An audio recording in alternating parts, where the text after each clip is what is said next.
Welcome. I am Chris Moore with Senior Remodeling Experts. We are here for another edition of Aging in Place is a Team Sport. And I am privileged to have with me today Kendra Williams with Apex Fitness.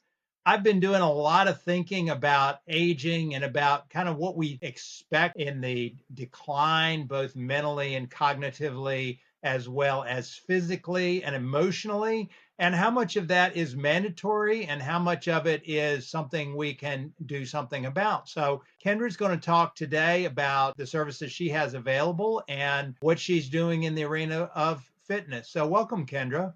Hi, Chris. Thank you so much for having me. I appreciate you taking the time and everything that you're doing to bring awareness to the aging process and the things that we can do to kind of come alongside that. So, yeah, to talk a little bit about what you mentioned as far as what things can we control. So, exercise is the number one thing that we can do to kind of come alongside those different things that you mentioned as far as the shift cognitively as well as physically in that aging process. So, as we know, over time, our muscle mass does start to decrease. That happens as early as age 30. And from there, we also notice a decrease in bone density as well as quickness, reaction time, and as you said, even cognitive function. Part of what we do here at Apex Fitness, and my primary reason in starting this business, is to, like I said, take a little bit of a different approach to the fitness process, taking into account those physiological needs in that aging process, spending a little bit of extra time on that balance work that we also very much need, as well as taking time to do some brain exercises. We work on that cognitive function in our sessions as well, which, as we all know, the brain needs to exercise just as much as our muscles do.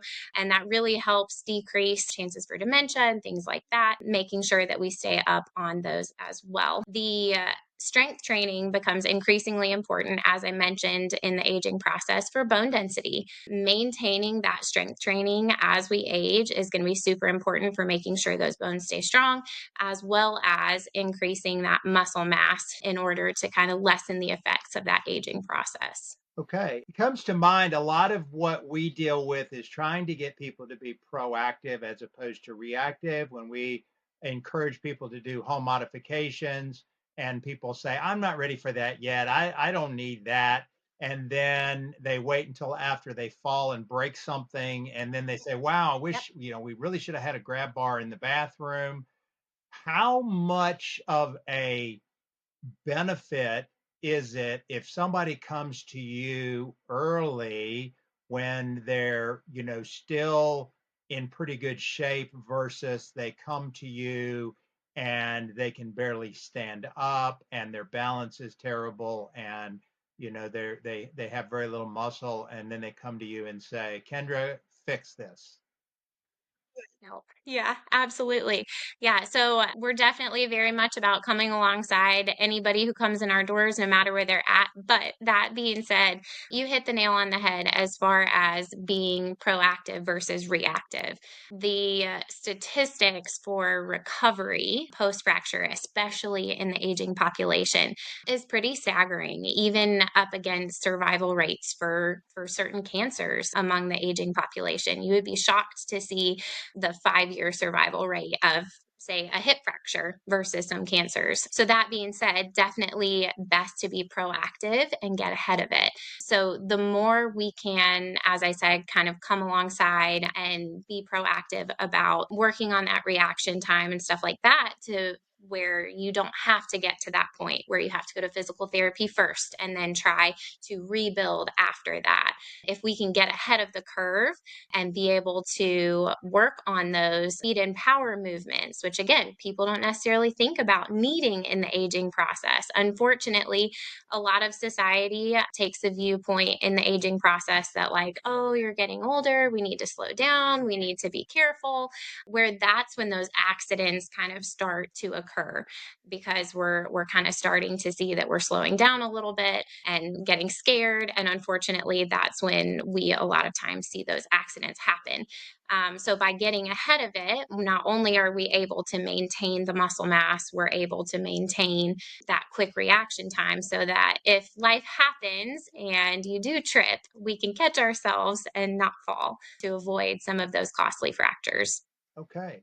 So do you see a big difference in people that are retired versus people that are still working? I know a lot of jobs nowadays are very sedentary and people of all ages spend, most of their life sitting in a chair, and as opposed to, in times past when more labor was physical, people lived on farms, they worked on the farm, Yeah. they were doing physical activity, throughout their life. And Yep. we see people who are of advanced age and have continued to be active in, Yes.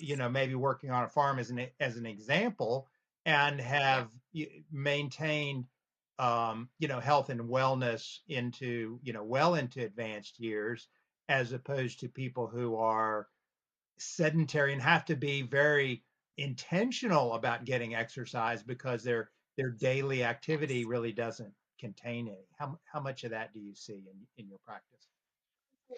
Absolutely. I see a lot of it. And that goes along with a PT that I used to work for. He said all the time, motion is lotion. So you see that those people who have really stayed active and grew up in an active lifestyle and continued that generally tend to have a little bit less aches and pains versus those who, like you said, if you work at a desk, it's very common to have the shoulders forward. A lot of times people will have wrist issues, hip issues, low back issues from being in that seated position for a long time.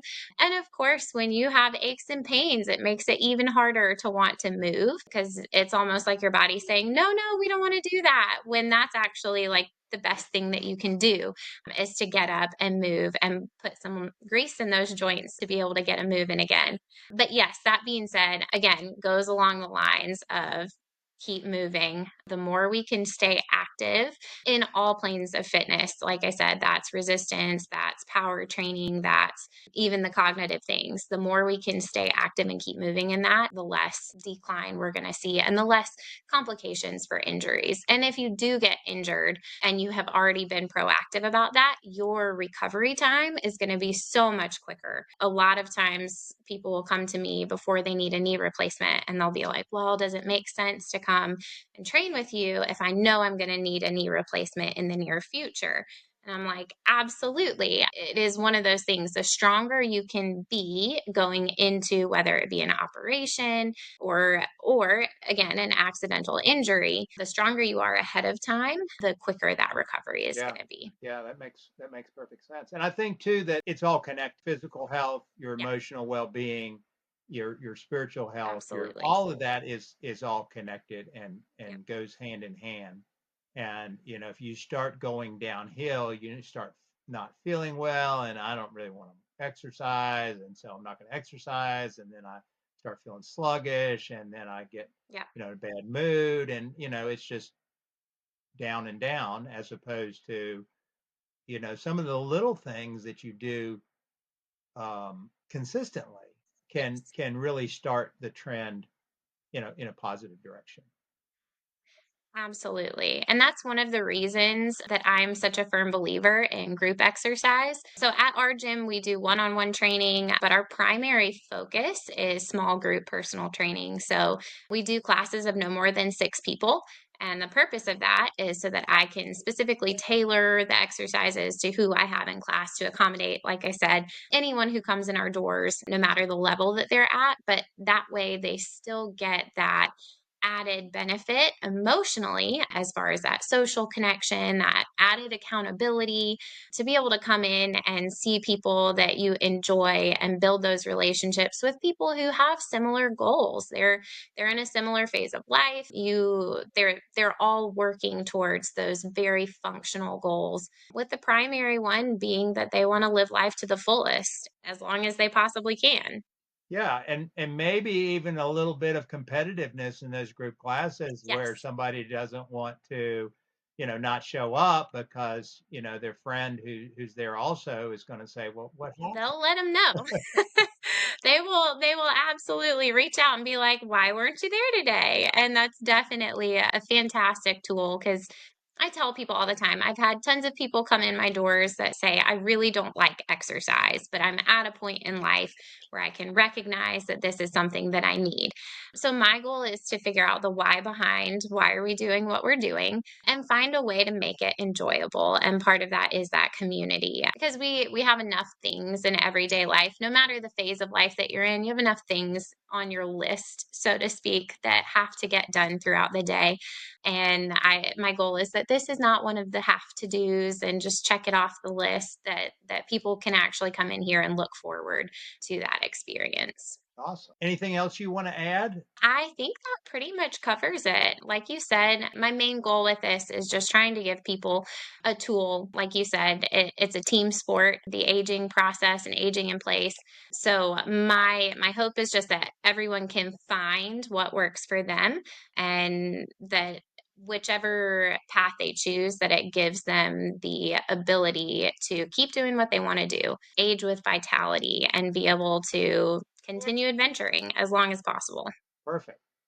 So if people want to learn more, how do they get in touch with you? Our website is apexfitnessva.com, or they can send me an email at info@apexfitnessva.com. Perfect. Well, thank you so much for being here, Kendra. And I hope all of you will tune in again next time. We will have more of aging in place as a team sport as we talk to lots of different providers about how we can make a difference in your life. And so if you like what you're seeing, please like and subscribe and have a great day. And thank you for watching.